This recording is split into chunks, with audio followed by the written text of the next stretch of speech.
जय हिंद सभी स्टूडेंट को स्वागत है आप सभी छात्रों का आज की क्लास में।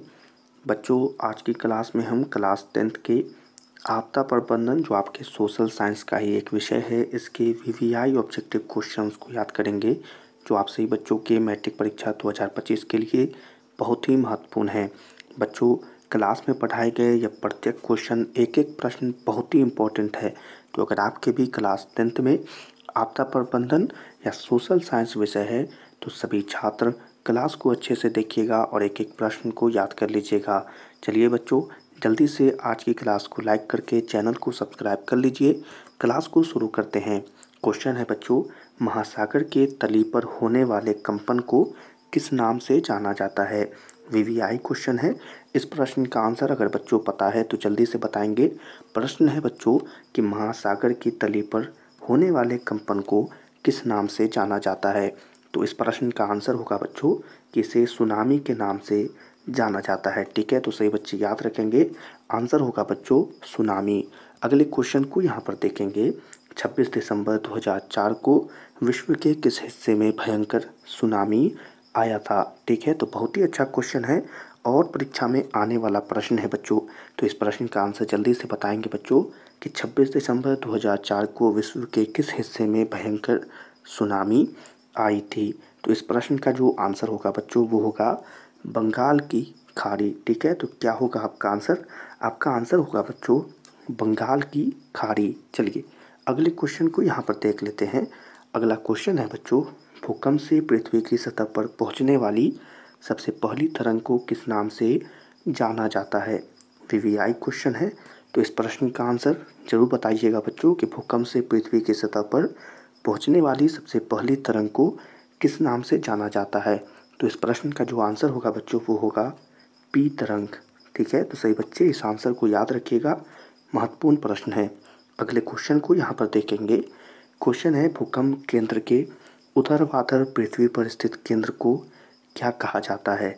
वीवीआई क्वेश्चन है, महत्वपूर्ण क्वेश्चन है, परीक्षा में पूछा हुआ प्रश्न है बच्चों कि भूकंप के केंद्र को ऊर्ध्वाधर पृथ्वी पर स्थित केंद्र को क्या कहा जाता है। तो इस प्रश्न का जो आंसर होगा बच्चों उसे कहते हैं हम अधिक केंद्र।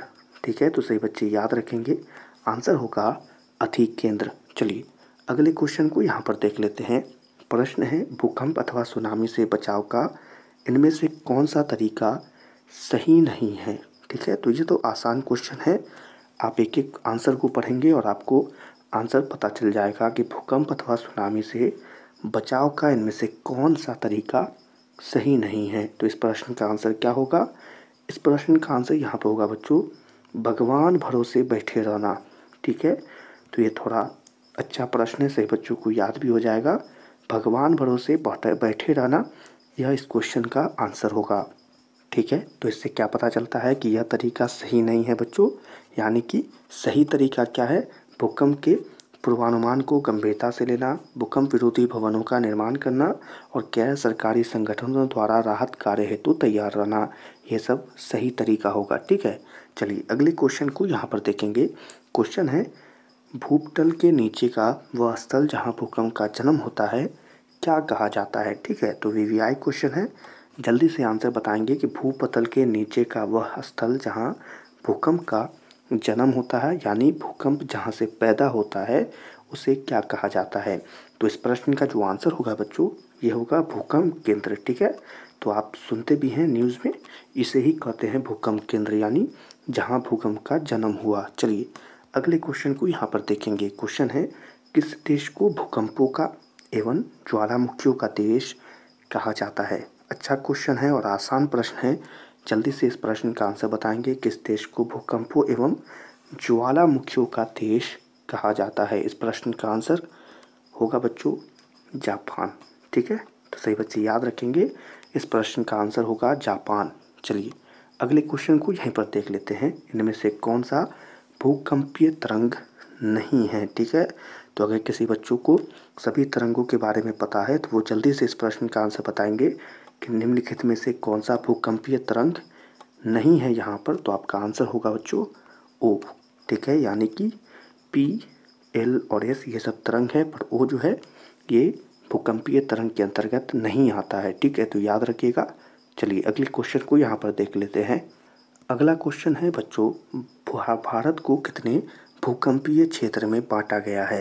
वीवीआई क्वेश्चन है। अगर किसी बच्चे ने पढ़ा है यह आंसर तो जल्दी से बताएंगे कि भारत को कितने भूकंपीय क्षेत्र में बांटा गया है। तो इस प्रश्न का आंसर होगा बच्चों कि 5 भागों में बांटा गया है। ठीक है, भूकंपीय क्षेत्रों में बांटा गया है तो आंसर होगा 5। ठीक है, तो सही बच्चों को याद रखना है। अगले क्वेश्चन को यहाँ पर देख लेंगे। क्वेश्चन है बच्चों, सबसे खतरनाक तरंग कौन सा होता है। यह तरंग किसका है, भूकंपीय तरंग है और पूछा जा रहा है कि सबसे खतरनाक तरंग कौन सा होता है बच्चों।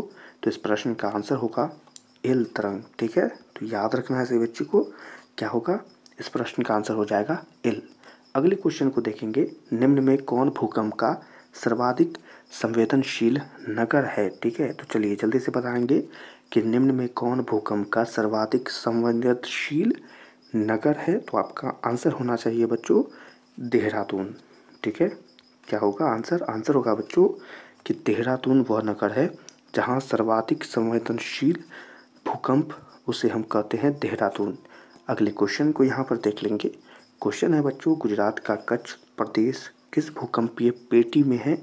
ठीक है, तो चलिए जल्दी से बताएंगे इस प्रश्न का आंसर कि गुजरात का कच्छ प्रदेश किस भूकंपीय पेटी के अंतर्गत आता है। आंसर होगा बच्चों जोन 5। सभी को याद रखना होगा, क्या होगा यहाँ पर आंसर, क्या बना, आंसर बना बच्चों जोन 5। चलिए अगले क्वेश्चन को यहाँ पर देखेंगे। क्वेश्चन है बच्चों, बाढ़ के समय निम्नलिखित में से किस स्थान पर जाना चाहिए। बहुत ही आसान प्रश्न और बहुत ही वीवीआई प्रश्न है। सभी बच्चे इस प्रश्न का आंसर बताएंगे कि बाढ़ के समय निम्नलिखित में से किस स्थान पर जाना चाहिए। क्या होगा आंसर बच्चों, आंसर होगा ऊंची भूमि वाले स्थान पर। तो सही बच्चे को इस प्रश्न का तो आंसर पता ही था। ठीक है, चलिए अगले क्वेश्चन को यहाँ पर देखेंगे। क्वेश्चन है, मलबे के नीचे दबे हुए लोगों का पता लगाने के लिए किस यंत्र की मदद ली जाती है। एक एक प्रश्न बहुत महत्वपूर्ण है, बहुत ही वीवीआई है। और इस प्रश्न का आंसर क्या होगा बच्चों, तो हम कहेंगे कि इंफ्रारेड कैमरा इसमें इस्तेमाल किया जाता है। ठीक है बच्चों, इंफ्रारेड कैमरा। चलिए अगले क्वेश्चन को यहाँ पर देख लेंगे। क्वेश्चन है, आग से जलने की स्थिति में जले हुए स्थान पर क्या प्राथमिक उपचार करना चाहिए। वीवीआई क्वेश्चन है।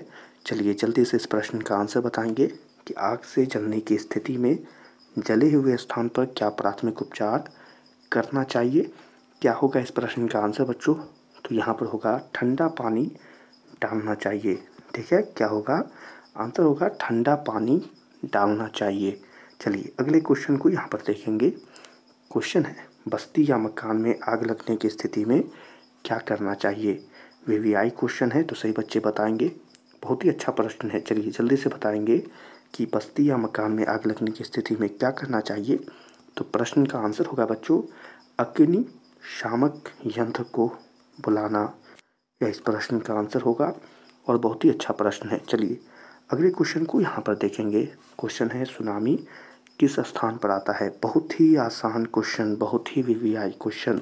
सुनामी किस स्थान पर आता है, इस प्रश्न का आंसर सभी बच्चे कमेंट में बताएंगे क्या होगा। चलिए इस प्रश्न का जो आंसर होगा बच्चों वो होगा कि सुनामी समुद्र में आता है। और यह प्रश्न तो सही बच्चों को पता ही था इस प्रश्न का आंसर। चलिए बच्चों इसी आंसर के साथ आज की इस क्लास को यहीं पर समाप्त करते हैं। स्टूडेंट्स, क्लास में पढ़ाए गए यह सभी क्वेश्चन बहुत ही इम्पोर्टेंट है, बहुत ही महत्वपूर्ण है और आपकी परीक्षा में आने वाले प्रश्न हैं और आपकी परीक्षा में आते भी हैं ये सभी प्रश्न। तो सभी को यह प्रश्न याद रखना होगा और परीक्षा में अगर यह प्रश्न आए तो इसे ज़रूर बना कर आइएगा। आज की क्लास को यहीं पर समाप्त करते हैं। सभी छात्रों से मिलेंगे अगली क्लास में। तब तक के लिए आप सभी छात्रों को जय हिंद।